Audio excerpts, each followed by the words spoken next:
The sky over New York was clear blue when the alien ship appeared. One moment there was nothing, and the next a massive dark shape hung in orbit. It was bigger than anything humans had ever built, shaped like a giant claw with sharp edges that seemed to drink in sunlight. Lisa Brooks sat at her communication station in the United Nations Space Command Center. For 50 years, Earth had known peace. The Great Unification Treaty of 2087 had ended the last major conflicts, and humans worked together to reach for the stars. Lisa was 28, with short brown hair and quick eyes that spotted the alert on her screen before anyone else. "Sir, we have something strange in orbit," she said. "It's not one of ours." Admiral John Carver walked over. He was tall with gray hair and a face that showed his 60 years.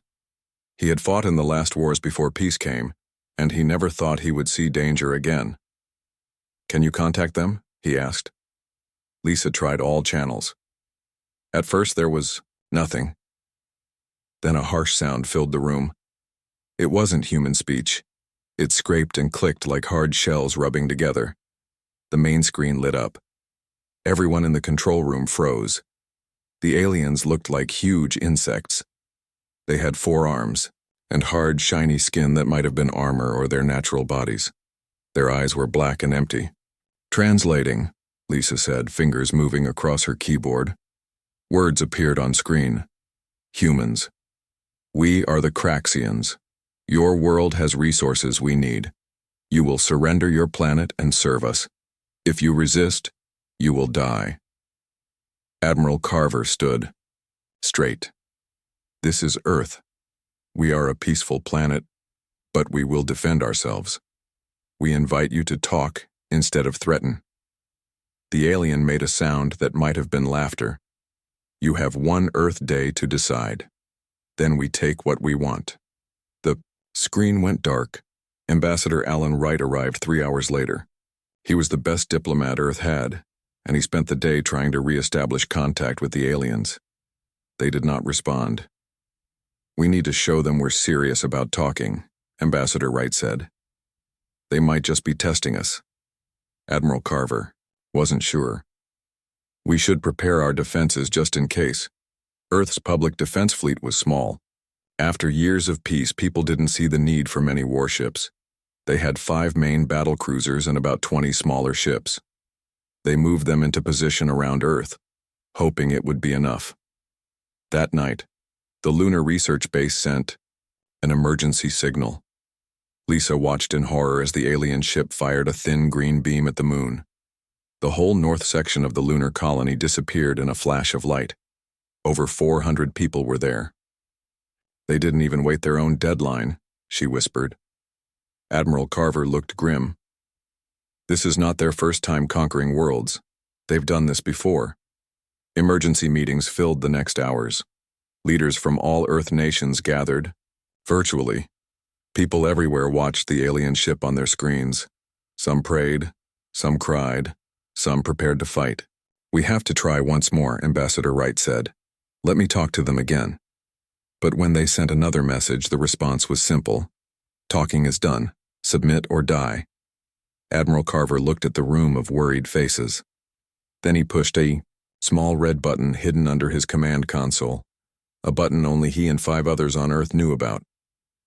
"Get me Director Weiss," he said quietly to Lisa. "Sir?" she asked, not recognizing the name. Director Samantha Weiss moved quickly through the underwater base. She was 52, with dark hair streaked with silver and eyes that missed nothing. For 20 years she had run the most secret project on Earth. Now it was time to use it. "Status report," she demanded as she entered the main control room. The room was huge, with screens covering every wall. People worked at stations that controlled different parts of the hidden defense system. Maps showed the positions of secret bases around the world. "The Craxians have destroyed part of the lunar colony," said her assistant. "They're preparing to attack Earth's public defense fleet." Samantha nodded. "Begin Protocol Titan. Full activation." Alarms sounded through the base. Red lights flashed. Doors that hadn't opened in years unlocked themselves. 500 feet below them, huge machines started to move. They built ships and weapons that the public didn't know about. Earth had peace. But some leaders knew peace didn't last forever. They had prepared in secret. "Send the alert to all Titan bases," Samantha ordered. Around the world, in deep ocean trenches, inside mountains and under deserts, other secret bases received the signal. Soldiers who had trained for years without knowing if they would ever be needed prepared for battle. Greg Foster, the chief engineer, entered the control room. He was tall and thin with hands that were always moving. He had designed many of the secret weapons. "The Vindicator is ready," he said with pride. The Vindicator was the largest ship humans had ever built. It had been constructed in pieces deep, under the Pacific Ocean. Now giant doors were opening in the seafloor to let it rise. "Captain Parker has arrived," someone announced. Captain Olivia Parker walked into the room. She was 40 years old with short blonde hair and a strong face that showed no fear. She had been chosen years ago to lead Earth's true defense force. Her brother and his family had been on the lunar colony when the aliens attacked. "Director Weiss," she said, saluting. "Captain Parker, the Vindicator is yours." Olivia nodded once. "We'll make them regret coming here." On the surface, people watched their screens in fear as the alien ship moved closer to Earth. They didn't know what was happening deep beneath the oceans. Admiral Carver spoke to the world's leaders from the Space Command Center. "The public fleet will engage the enemy to buy time," he said. "But I must now inform you of Project Titan." Many faces showed shock as he explained about the secret military program that had existed for decades. "You built warships without telling us?" the European president asked angrily. "We built a chance for survival," Admiral Carver replied. Below the Pacific Ocean, Captain Parker boarded the Vindicator. The ship was massive, with weapons beyond what humans publicly admitted they could build. The crew of 300 had trained for years in simulation. Now they would fight for real. "All stations report," Olivia ordered as she took her seat on the bridge. "Weapons ready?" said Nick Martinez, the weapons officer. "Engines at full power," reported another crew member. "Shield systems active," said a third. The Vindicator began to rise through the water. Above it, the ocean bulged upward. 3 other ships joined it from different locations around the world. On the screens in the Space Command Center, Lisa Brooks watched the Craxian ship firing on Earth's small defense fleet. The human ships fought bravely but were being destroyed one by one. "They're being slaughtered," she whispered. Admiral Carver stood beside her, watching calmly. "They know what they're doing. They're the distraction." Suddenly, the ocean split, open in 4 places around the world. Massive ships rose into the air, spraying seawater in great arcs. They were black and sleek, unlike the white public fleet ships. They rose quickly, accelerating toward space. In his office, Ambassador Wright watched the new ships appear. "My God," he said softly. "What have we been building down there?"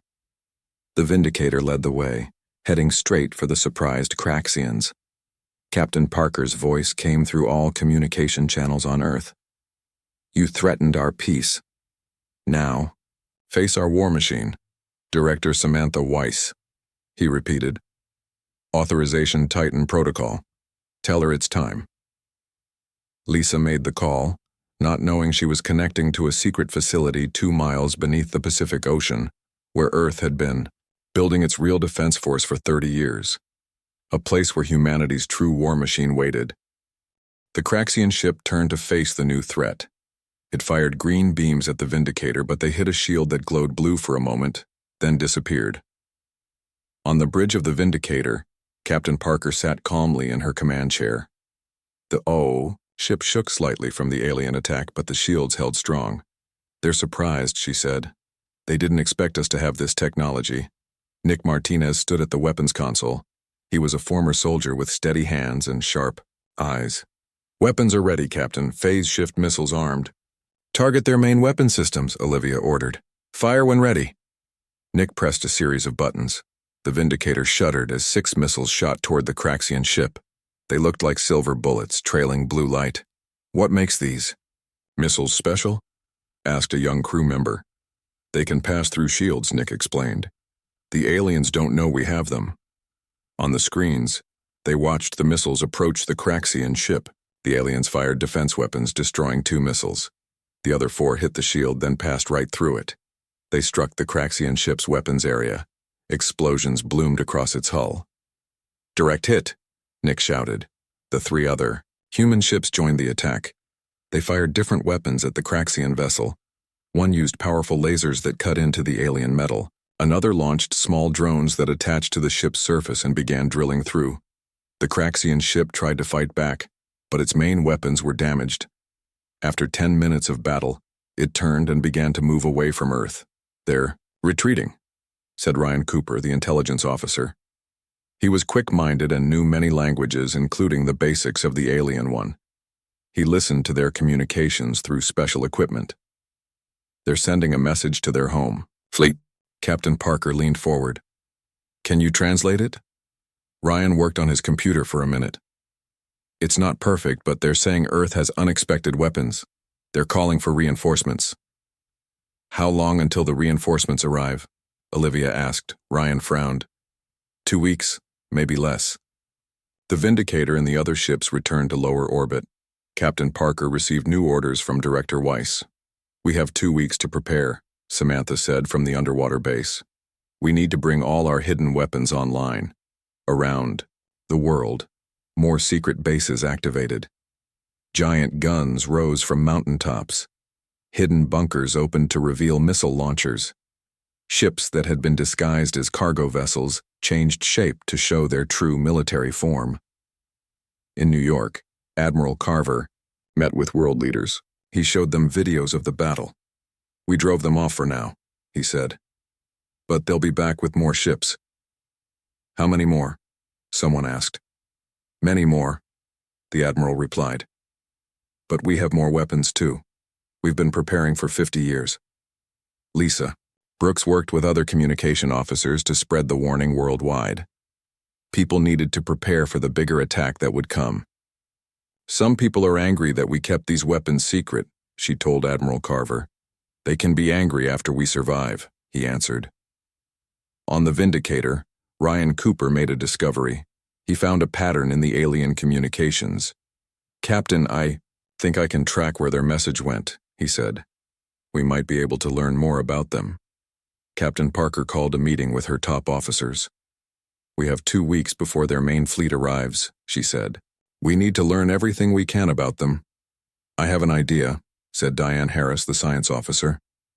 She was usually quiet but very smart. "The aliens left some damaged parts when they retreated. If we can collect them, I might learn something about their technology." Science officer Diane Harris worked in the main lab of the Vindicator. The room was filled with equipment that blinked and hummed. 3 pieces of alien technology sat on the table in front of her. They had been collected from space after the battle. Diane was 35 with curly red hair and glasses. She had studied science all her life. Now she carefully examined the alien metal. "This is strange," she said to herself. Captain Parker entered the lab. "Have you found something?" Diane pointed to one of the pieces. "This metal has patterns I've seen before. They look like the markings on the artifacts we found on Mars 20 years ago." "You think the Craxians have been here before?" Olivia asked. "Yes. Maybe a long time ago." This news was important. Olivia called Peter Wallace, the top xenobiologist on Earth. He was an expert on alien life forms. They spoke through a secure video link. "The patterns match," Peter confirmed after seeing the images. "The Craxians may have visited our solar system centuries ago. They might have a deeper reason for attacking us than just wanting resources." "Captain," Parker frowned. "We need to learn more." Meanwhile on Earth, Admiral Carver met with Special Operations Commander Eric Miller. Eric was 40, with dark skin and serious eyes.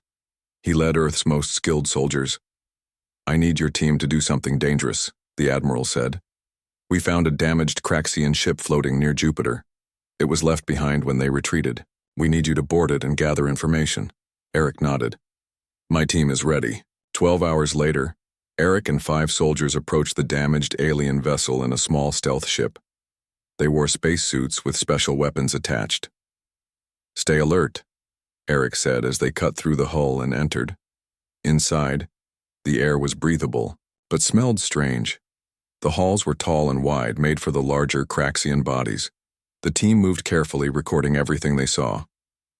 "Look at this," said one soldier, pointing to symbols on a wall. "It looks like a map." Ryan Cooper guided them from the Vindicator, watching through their helmet cameras. "That shows their territory. It's huge. Dozens of star systems." They continued deeper into the ship. In one room, they found images of planets being destroyed. "Are these records of their conquests?" Eric asked. "I think so," Ryan replied. "But look at the dates. According to their calendar, these happened recently and quickly. It's like they're running from something." In the main control room, they found a dead Craxian. It was even larger than they expected, with 4 arms and a hard shell. Its black eyes stared at nothing. "Download everything from their computers," Eric ordered. As they worked, they heard a noise. A Craxian drone appeared, hovering in the doorway. It fired a weapon. One soldier fell. Eric shot the drone, destroying it. "We need to leave now," he said. They grabbed all the data they could and retreated to their ship.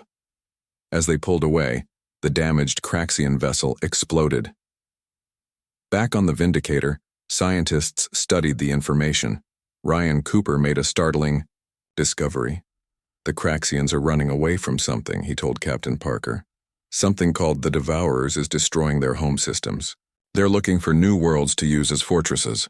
So they're not just conquerors, they're refugees," Olivia said. "Desperate refugees willing to kill us for our planet," Ryan added. Admiral Carver received the news with concern. "This doesn't change anything. They still attacked us, but it helps us understand what we're dealing with." Director Weiss had her own worries. "Our weapons are good, but we don't have enough ships to fight 50 Craxian warships. We need allies." "Allies?" Admiral Carver asked. "We've only met 2 alien species and one is trying to kill us." "There's the Loranians," Ambassador Wright suggested. "We've had peaceful contact with them for 5 years. They're more advanced than us. They might help." Director Weiss looked doubtful. "Why would they risk their lives for us?" "Because, Ambassador," Wright said, "if the Craxians take Earth, they'll come for the Loranians next." Olivia nodded. "Make it happen." As the Earth prepared for war, the Vindicator moved toward the debris from the battle. They didn't notice that a small piece of the Craxian ship was still active. Inside it, something was watching them, learning about human technology and sending the information back to the approaching fleet. Ambassador Alan Wright stood in the special communication room. Around him, screens showed stars and planets. He was trying to contact the Loranians, the peaceful alien race that Earth had met 5 years ago. They lived in a star system 10 light years away. "Send the message again," he told the technicians. For 2 days, they had tried to reach the Loranians. The aliens had given Earth a special communication device, but it had never been used for emergencies before. Suddenly, one screen lit up. A face appeared. It wasn't human. The Loranian had smooth blue skin and large, gentle eyes. They had no mouth but spoke through thoughts that the special device translated. "Earth calls. We hear you," came the translated voice. "Thank you for answering," Ambassador Wright said. "We face grave danger. The Craxians have attacked us." The Loranian's eyes widened slightly. "We know of the Craxians. They have destroyed 12 worlds in recent years. They will attack us with their main fleet soon. We ask for your help." The alien was quiet for a moment. "We have been watching. Your hidden weapons surprised us. We did not know Earth had such technology," Ambassador Wright nodded. "We kept it secret. Now we need allies." "I will speak with our leaders," the Loranian said. "I am called Harmony Seeker in your language. I will help you." In the military command center, General Frank Howard slammed, his fist on the table. He was a large man with a loud voice who didn't trust aliens. "We can't rely on alien help," he shouted. "The Loranians might join the Craxians against us." "The Loranians have always been peaceful," Admiral Carver replied calmly, "and we need their technology." The argument continued until Director Weiss entered the room. The Loranians have agreed to help us, she announced. They're sending 5 ships. On the Vindicator, Captain Parker received new orders.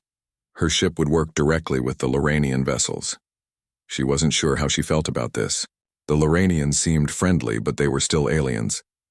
3 days later, the Loranian ships arrived. They were beautiful, shaped like leaves, glowing with soft blue light. They moved in ways that human ships couldn't, as if they were dancing. Harmony Seeker came aboard the Vindicator. The alien was tall and moved gracefully. Captain Parker and her crew tried not to stare. "Your ship is impressive," Harmony Seeker said, "but it needs improvements to fight the Craxians." Chief Engineer Greg Foster didn't like hearing this. He was proud of the ship he had helped build. "What's wrong with our ship?" he asked. "Your weapons are strong but slow," the Loranian explained. "Your shields won't hold against their main fleet." Greg thought for a moment. "Can you help us improve them?" "Yes, we can combine our technology with yours." For the next week, humans and Loranians worked together. It wasn't easy. They thought differently and had different ways of building things. Sometimes they argued. But slowly, they began to understand each other. On Earth, Engineer Foster developed another plan. "We can use our global energy network as a weapon," he told Director Weiss. "If we connect all power plants, we can create a planetary defense system that can fire energy beams into space." "Will it work?" she asked. "In theory, yes. But we've never tried it." Director Weiss made the decision. "Do it. We need every advantage." Workers around the world began connecting power stations. They built huge towers that could send energy into space. The project was risky. If it failed, many cities would lose power. As the days passed, the sense of danger grew. Earth's sensors detected the Craxian fleet getting closer. 50 warships were coming, each one bigger than the single ship they had fought before. Captain Parker looked out at the stars, Fro. The day of battle arrived. The Craxian fleet appeared at the edge of the solar system, 50 massive warships moving toward Earth like hungry predators. From space, they looked like dark clouds blocking the stars. People on Earth could see them at night moving across the sky. Many were afraid, but others stood tall. Humans had faced dangers before. They would face this one too. The combined human and Loranian fleet waited in orbit. 20 Earth ships, including the Vindicator, floated beside 5 Loranian vessels. They seemed small compared to the Craxian armada, but they were ready. On the bridge of the Vindicator, Captain Parker gave final orders. "All weapons stations report." "Ready, Captain," Nick Martinez replied from his position. "Shields at full power," another crew member said. Ben Adams, the communications specialist, sat at his station. He was young with quick hands and a calm voice. His job was to coordinate between all the ships in the fleet. It would not be easy. "Communications linked with all Earth and Loranian vessels," he reported. Olivia nodded. "This is it. Remember your training."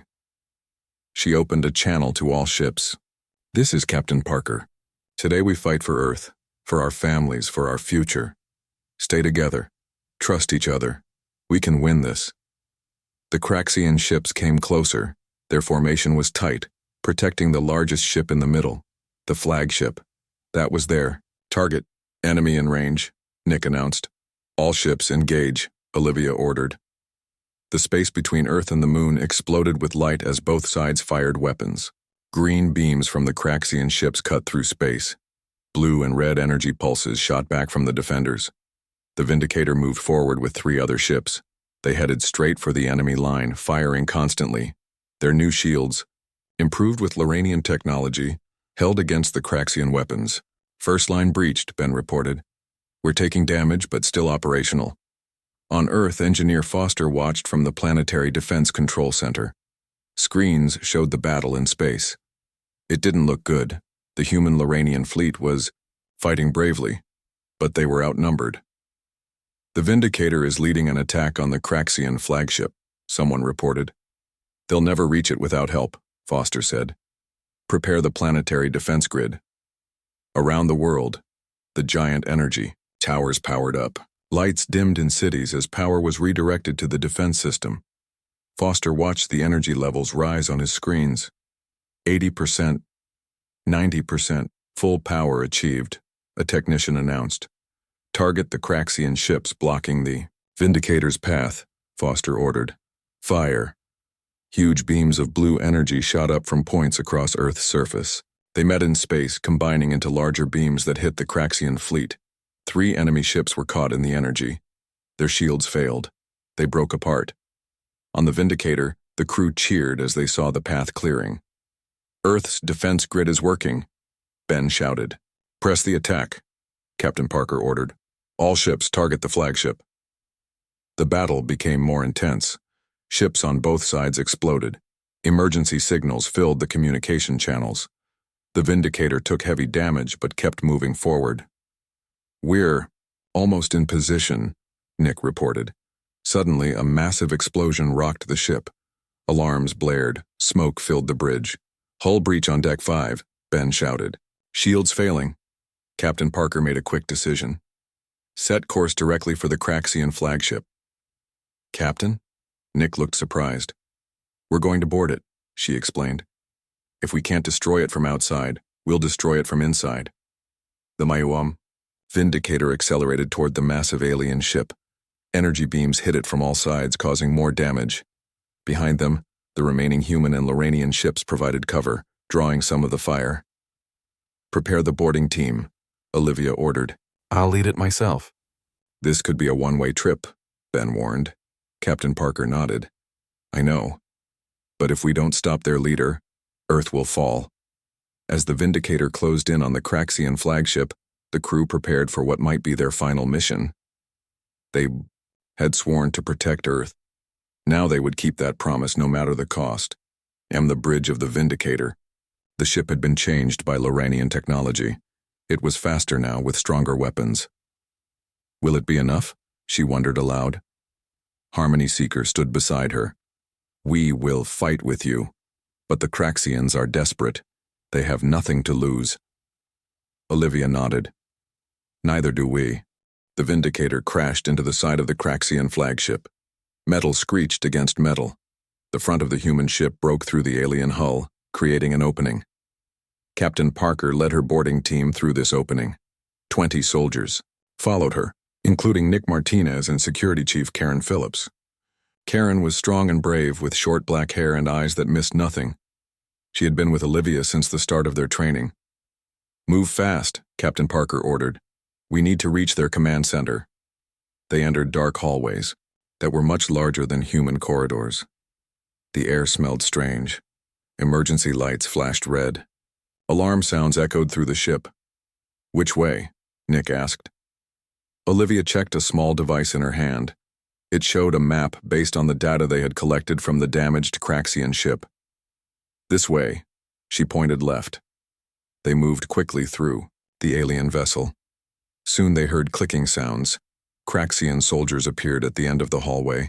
They were even more frightening up close, with their hard shells and multiple arms holding weapons. Take cover, Karen shouted. The humans ducked behind wall supports as green energy blasts hit around them. They fired back with their own weapons, the hall filled with noise and light. We can't waste time fighting here, Olivia said. We need to keep moving toward the command center. Karen nodded. I'll hold them off. You go ahead. That's too dangerous, Captain Parker replied. It's the only way, Karen said firmly. I'll catch up if I can. Before Olivia could argue, Karen moved into the open hallway, firing at the Craxians. Go now, she shouted. Captain Parker hesitated, then nodded to the rest of the team. Follow me, she ordered. They ran down a side passage while Karen kept firing, drawing the Craxians' attention. They heard her weapons for several more minutes, then silence. The team continued through the ship, fighting smaller groups of aliens. Finally, they reached a large door. This should be the command center, Olivia said. Nick planted explosives on the door. Everyone moved back. The explosion shook the hallway and blew the door open. They rushed inside. The command center was huge. In the middle sat a Craxian larger than any they had seen before. It was connected to the ship by wires and tubes. This was the Supreme Commander, the leader of the Craxian fleet. The humans spread out, weapons ready. The Supreme Commander turned to face them. Its black eyes showed no fear. "You fight well for a young species," it said through a translation device. "But you cannot win." "We already are winning," Captain Parker replied. "Your ships are being destroyed." "More will come," the Craxian leader said. "We must have your world." The Devourers approach from the galactic core. Earth is strategically placed to resist them. "So you destroy us to save yourselves?" Olivia asked angrily. "It is necessary. The Devourers will consume all life. We have seen it happen to 12 worlds already." Captain Parker faced a difficult choice. She could destroy the Craxian leader and perhaps end the battle. But what if it was telling the truth about this greater threat? Suddenly, she had an idea. She noticed that the Supreme Commander was linked directly to the ship's systems. These links probably connected to all Craxian ships. "Give me the Loranian communication device," she told Nick. He handed her a small blue sphere. This device could share thoughts and images. The Loranians had given it to them before the battle. Captain Parker walked toward the Supreme Commander. "I want to show you something." She activated the device. It projected images into the air around them. She thought of Earth's history, humans fighting each other in terrible wars, but then finding peace. She showed the beauty of Earth, its oceans and forests, its cities and people. She showed how humans had hidden their weapons but built them anyway, always preparing, always ready to fight if needed. "We understand survival," she said. "We understand fightin'." The fighting stopped. Throughout space, Craxian and human ships held their fire. The Supreme Commander had sent orders to all Craxian vessels to stand down. On Earth, people watched their screens in confusion. The alien ships that had been attacking moments ago were now still. Admiral Carver received a message from the Vindicator. Captain Parker's face appeared on his screen. She looked tired but alive. "Admiral, the Craxian Supreme Commander wants to talk," she said. This could be the end of the battle. The Supreme Commander's voice came through the speakers in command. Centers around Earth, it spoke in its clicking language translated into human words. "Humans of Earth, we came as conquerors. We will leave as allies if you allow it." 2 days later, Admiral Carver, Director Weiss, and Ambassador Wright met with the Craxian Supreme Commander aboard a neutral Loranian ship. Captain Parker was there too, standing tall despite her injuries from the battle. The Craxian leader had been disconnected from its ship and moved to this meeting in a special transport pod. It looked less threatening now, more like a living being than a war machine. "Die. Images your captain shared have spread through our fleet," it said. "We have conquered many worlds, but none have fought like yours. None have hidden their strength as you did. We prefer peace," Admiral Carver said firmly, "but we will always be ready for war." "A wise approach," the Craxian replied. "The Devourers will reach this part of the galaxy within 10 years. They consume all in their path. We sought Earth as a fortress against them." "Tell us more about these Devourers," Director Weiss asked. For the next hour, the Craxian explained about the threat from the galactic core. The Devourers were not a species, but a swarm of machine-like entities that broke down all matter into energy for themselves. "We can help each other," Ambassador Wright suggested. "There is room in our solar system for some of your people. We can build defenses together." The peace talks continued for weeks. Not everyone on Earth trusted the Craxians, especially after their initial attack. General Howard and others argued against any alliance. "They killed hundreds of our people," he reminded everyone. "We can't forgive that." "We don't have to forgive to survive," Captain Parker replied. She had been promoted to fleet commander after the battle. "Sometimes the enemy of your enemy becomes your ally." Slowly, an agreement formed. The Craxians would help build advanced defenses in the outer solar system. A small number would settle on Mars, which they had visited centuries before. In return, they would share technology and help prepare for the coming threat. 3 months after the battle, Fleet Commander Parker stood on the bridge of a new ship, larger than the Vindicator. It had been built with both human and Craxian technology. The Craxian Supreme Commander, now called Carthax by humans, had helped design it. The Defender is ready for its first mission, reported Greg Foster, now head of the Joint Technology Division. Olivia nodded. Set course for the edge of the solar system. We need to start building the outer defenses. As the ship moved away from Earth, she looked back at her home planet. It seemed peaceful from space, blue and green and beautiful. Few would guess that beneath that peaceful surface lay one of the strongest military forces in this part of the galaxy. On Earth, Ambassador Wright met with Harmony Seeker and Carthax. They signed a document creating the Galactic Defense Initiative. Earth was a founding member along with the Loranians and the reformed Craxian Empire. We came in peace to your worlds, Harmony Seeker said. The Craxians came in war, but humans were ready for both. We learned an important lesson, Carthax added. Earth looks peaceful, but it is not weak. Ambassador Wright smiled as he signed the document. We have a saying, speak softly and carry a big stick. We hope for peace. We prepare for war. As humanity began expanding beyond their solar system, their message to the stars changed. They still sought friendship and knowledge, but there was a new understanding throughout the galaxy. You may threaten Earth's peace, but you'll regret facing our war machine. G for your people. But we will never surrender. The device sent these thoughts directly to the Craxian leader's mind. Through its connection to the fleet, the images spread to every Craxian ship. They all saw what humans were, not just another species to conquer, but potential allies who knew how to prepare for war while living in peace. The Supreme Commander was silent for a long moment.